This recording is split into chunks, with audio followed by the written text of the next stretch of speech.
All right, so what's going on, everybody?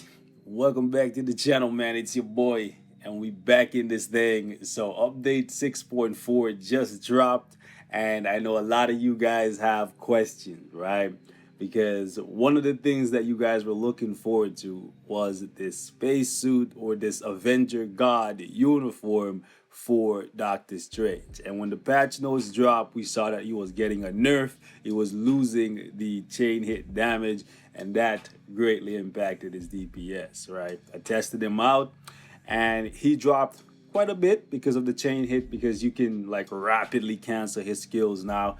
But he's still actually far better than this. Like, even at Mythic, you're gonna notice better gameplay, smoother gameplay, and more DPS with the normal version than the Mythic version. It's crazy. It's actually crazy. So if you were upset about the nerf to his chain hit and his third and second skills, right? Because they did reduce the energy damage a little bit. You can still buy this and not even upgrade it and have a better time playing with Doctor Strange and clear content faster. That is nuts. Okay, so I still think this is a uniform that you want to buy. Frankly, I think it's a uniform that you must buy if you want to use Doctor Strange as much as possible. So I'm gonna leave it at that. Okay, I didn't upgrade it yet because I want to show you guys how it does at normal. For those of you guys who don't have the gold, don't have the black antimatter to push this uniform back to mythic right away, because you are going to be losing some substats. You're going to be losing some dodge, some energy attack, some HP, some crit damage or crit rate or whatever you need, right? But you're still going to notice more DPS, a smoother gameplay, and an overall better experience playing with Doctor Strange for PvE. Personally, though, I was kind of hoping that this uniform would be taking Doctor Strange in the opposite direction, taking him into PvP. Not to say he can't do PvP, because he most definitely can, because he still has the Reflect, the Time Freeze, and the iframe Ignore on the one skill, the Rings of Ragador, right? So he can still do PvP, but I was hoping for a more PvP-oriented Doctor Strange. Maybe they're saving that Doctor Strange for when he gets his movie, because I wouldn't see a point of, like, well, now that I think about it, I was gonna say I wouldn't see a point of pumping more damage into Doctor Strange for World Boss and stuff like that, but I didn't see a point in doing it now, and maybe that's why they nerfed him, so that when they release his Doctor Strange multiverse uniform, right, they can just give him back the chain hit, and then that it's a guaranteed must buy. You know how they work. It's all about money, right? Small incremental upgrades to your favorite heroes. So every uniform that comes out for them is a must buy. Yeah, might be what we're seeing here for Steven. But I won't dwell on that too much. This uniform is still an upgrade, and you don't even need to push it to mythic right away because it's expensive, and you most definitely want to buy the one must buy uniform in this update, in my opinion, right? If you already had the old uniform for Doctor Strange and you were content, you were satisfied with his performance in World Boss Ultimate, then I would definitely say buy this thing, because Dormammu, he has not come to bargain. He's come to take over, to dominate, to decimate, incinerate, to extinguish life as you know it in PvP. Even at level 60, boys, I'm trying out Dormammu like without the PvP build, and he's really good. Like, he's clapping tier 3 silver surfers. Now, let me say this: he's not gonna like completely destroy every silver surfer you run into. Not at level 60, okay?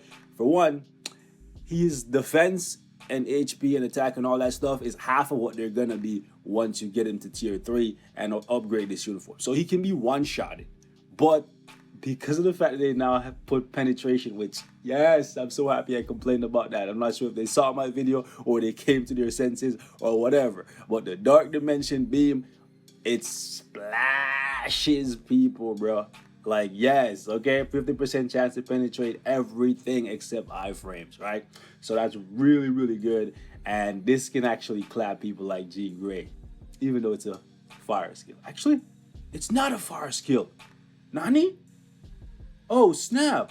So Jean Grey's elemental Wait, it might be a fire skill, but just not, the element is probably not listed, right?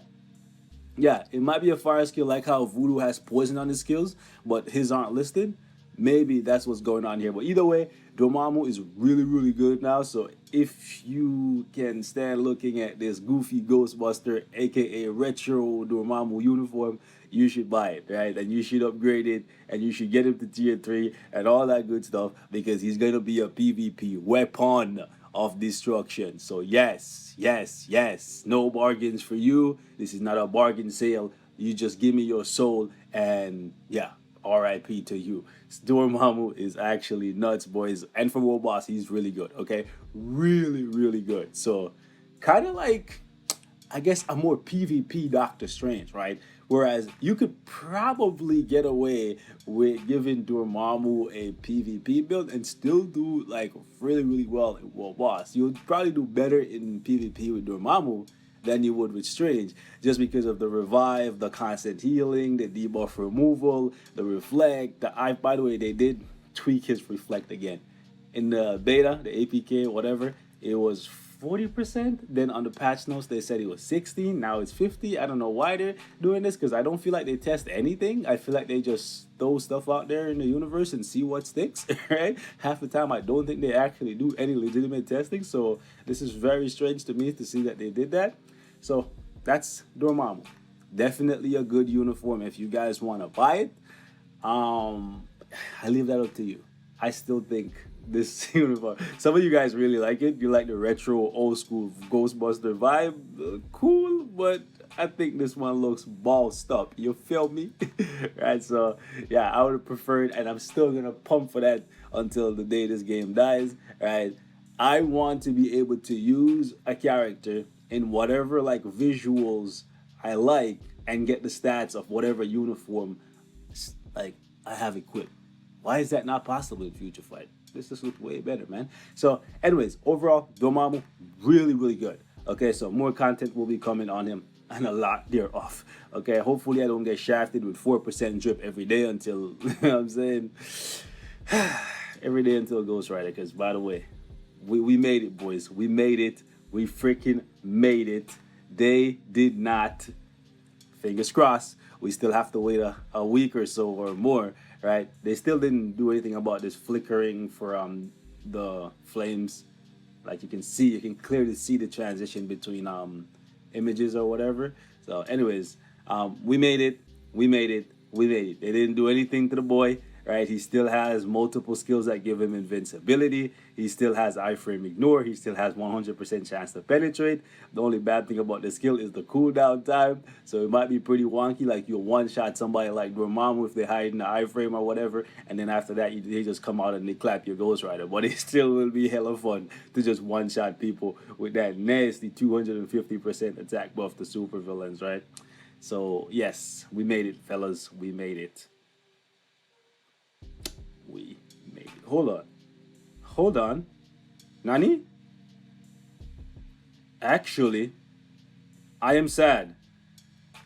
I am actually sad. Didn't he have 3 skills that give him invincibility? Or am I bugging? Am I, oh no. Whew, my heart almost jumped out my chest. Okay. Okay, yeah. So he still has it. He has the 2 to 3 and the 5. Oh my gosh, bro. I would have been so mad, like, because I was looking at this like last night, well, at 2 when the update came up, and then I was like, whew, we made it. And then I'm looking at like now, I'm like, wait, where's the invincibility? So it's still there, still looking like a really, really good upgrade for the boy Johnny Blaze it up. And then we have Mr. Moon Knight, Sir Moon Knight, the legendary Moon Knight. They did nerf his chain hit. That 40% was looking like something extraordinary. They bumped it down to 30%, so it's basically now a CTP of energy. Still a very, very good buff, right? But really? Really, dog? Y'all had to do that? It's fine, though. I'm happy they didn't mess with anything else on him, just the chain hit for the most part, right? You can see everything is still there. The immunity to guard break, which makes him PvP viable out the gate, regardless of your build. And then you can see he still has the silence. He has the paralysis. Doesn't work in World Boss, but we still have another additional heal here to go along with his Moon Force passive. and then the cooldown times are still remaining the same. So he's just gonna heal like crazy, and he has immunity on his fourth skill. So overall, the Moon Knight uniform is still looking really good. I don't think they changed any of the animations for any of these guys, unfortunately, because there is one character I was hoping that would get an animation change. And why do I not have the boy favorite? Am I bugging?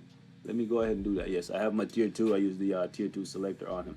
So Morbius looks exactly the same, by the way, right? All his skill effects exactly the same. They didn't change nothing for him because they're trying to make sure he sells, right? I told you guys he was going to be paywall, and they even made sure he's hard paywall. So you got to spend cash if you want to get the upgrade for Elsa and Moon Knight. Unfortunately, at least Moon Knight is getting a really good uniform. So yeah.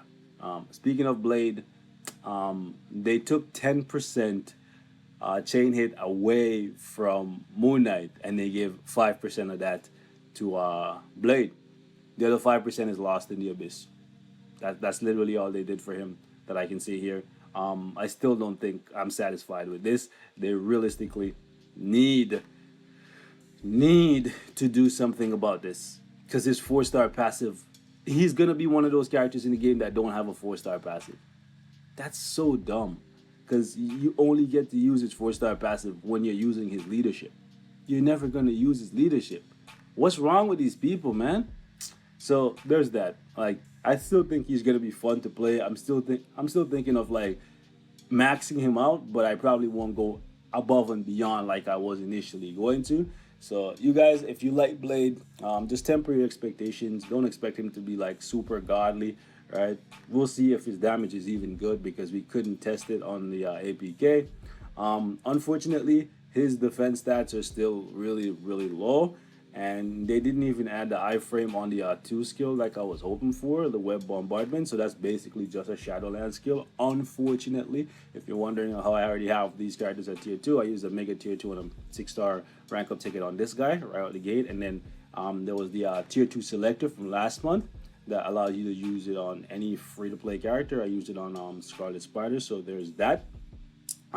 Besides that, overall, the update is looking good. They did not actually buff the rewards for ABX, as I said, right? Why would they change it when they can just make money from people without actually doing anything? All they did was like change the arena, which is probably pretty easy for them to do, right? Because when it comes to visuals, the Future Fight team, they do a fantastic job, right? So that comes easy to them. Buffing rewards, that takes effort, and they don't got time for, anybody got time for that, right? That's the Future Fight team when we say we want more rewards. Speaking of which, Danger Room. Now let me go ahead and say this: Danger Room is hella freaking fun. So much fun. I played it yesterday, and what I didn't have that much time, right? Because the update came up at like 2 a.m. I gotta go to work and all that stuff, right? So basically, it's super fun, but what I will say is this: play with your friends or your alliance members, because you don't have to win to actually get these rewards, right?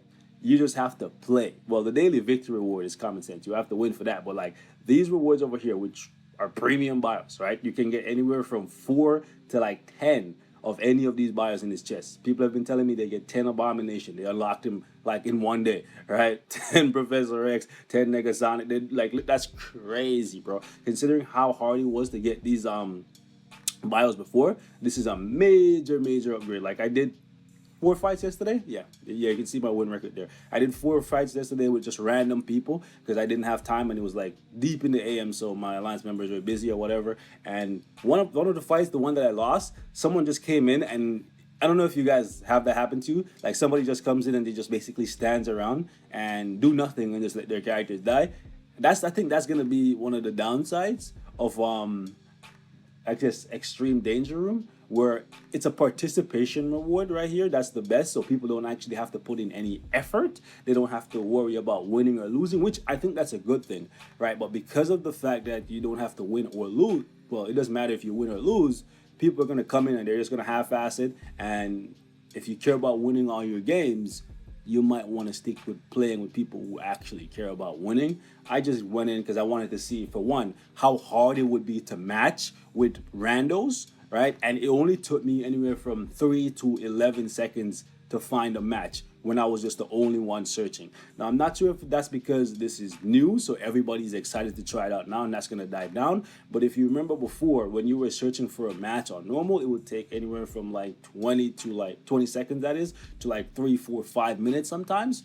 Like, this is insane. For it to only take me like 3 seconds to get into a match, that was awesome. Right, so I'm looking forward to playing this thing, especially since I get to play with my own characters, so I can get to see how my build compares to the people on my team and the opposition. So you can expect to see me test out pretty much all my tier 3s, all my transcended characters in Danger Room Extreme, because it's super fun. And it's also pretty lax to know that even if you lose, you still have a chance to get premium rewards. But because of that, I'm pretty much only going to be running with my alliance members when I'm actually like playing for real, right? So that's something you need to keep in mind. If you're one of those people who are super competitive, don't expect random people to be as competitive as you are. So some people will just come in, they just want their daily rewards, and they're just gonna bounce, right? So they'll just run around in circles, die, and just basically troll you, right? And also keep in mind that leaderships do work in Danger Room. So you want to take a look at the top left to see what your leadership is and how you can benefit your teammates. Because like I had one match where everybody was using energy-based characters, and the guy who had the leadership, he just chose Hulk. That did nothing for us. Right? So those are things you need to consider. The rewards are really, really good. I am actually flabbergasted that the Future Fight teams, they know how to make good rewards for Danger Room. So I guess this is going to be the new GBR for a while. So you also need to keep in mind that characters that rely heavily on defense down or strikers or whatever, or like team comps, those characters are not gonna do very well. They're not gonna do very well in correlation to characters that just have high raw DPS, like the Namors, the Sharon Rogers. They're just gonna body, right? So just keep that in mind. Those are characters that I guess you want to like prioritize for this piece of content if you actually want to win consistently. But overall, I do love it. The different modifiers, I believe there's 3 different modifiers now. Like, I guess, do we call those modifiers? Yeah, the environmental hazards that you have to dodge, those look so cool. Seeing the screen flash out red, like it actually like makes your blood boil. It's just like, wow, okay, I gotta pay attention to make sure I don't die. Anyways, man, overall, it's a good update. I just hope they at some point fix ABX, because I kind of wanted to start taking it seriously, right? Also, it is a real bummer that they put the free-to-play character in the Future Pass when they know we were hoping for Mobius. But I guess we don't have to get every character for free. It is what it is. I guess. I don't know. I guess if that's their take, I'm just not gonna buy the Future Pass this month. See what they do next month. And if this is what they do going forward, I'll make my decision and speak with my wallet, and you guys can do the same. So catch you guys in the next one. Stay safe. Let me know how you guys are enjoying the update. Overall, I think it's a mixed bag, right? Good and bad. But Danger Room, major win. Catch you guys. Peace.